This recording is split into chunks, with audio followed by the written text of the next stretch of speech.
Namaste and good morning. We are blessed to have Swami Nikhilananda Saraswati here today from the Chinmaya Mission. And continuing the series of spiritual talks, hopefully we are sufficiently spiritually enlightened after listening to a series of very good, eminent speakers. All spoke perhaps the same thing but in different. The beautiful thing was we got the message through different routes, and I'm sure today we will be blessed to hear Swamiji speak. May I request Swamiji to please come on the dais before I say a few words about him.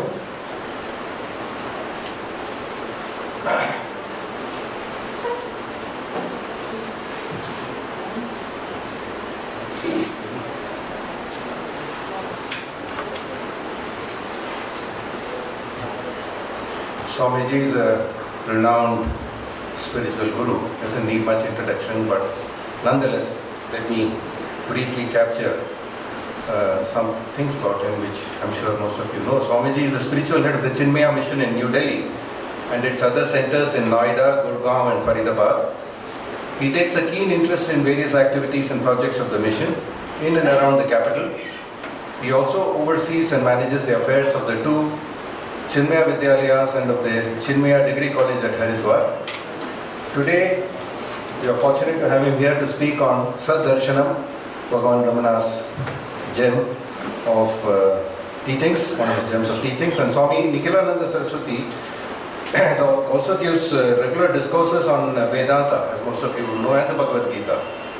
And he touches on one core theme, which of course is also Bhagavan's message, that the inseparable interdependence of all living and non-living phenomena. The inseparable interdependence, which again was what reinforced by all the speakers yesterday, all the gurus and the Swamijis. He was involved in the prestigious World Economic Forum at Davos in January 2011 to participate in the Faith of Leaders meeting aimed at providing solutions for a harmonious world order. I'm sure his ideas were well appreciated and it went further to bring in harmony in the world. Now, some of the great qualities that Swamiji has is he combines qualities of patience, love, compassion, humor to guide people like us and other devotees and spiritual aspirants on the right path. Swamiji, pranams, and we welcome you and look forward to your message. Thank you.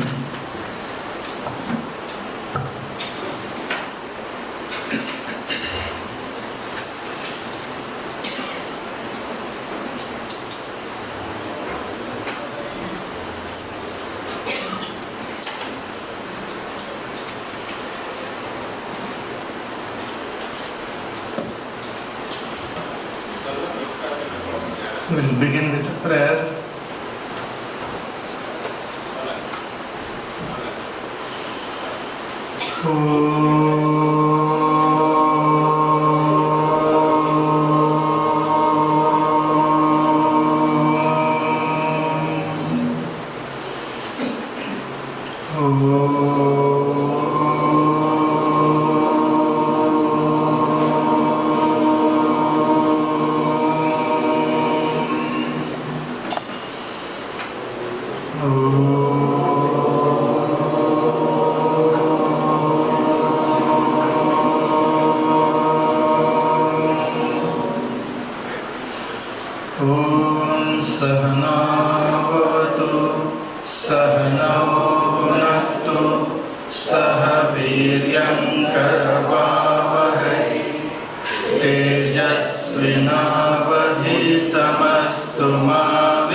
Krishna Vande Jagadguru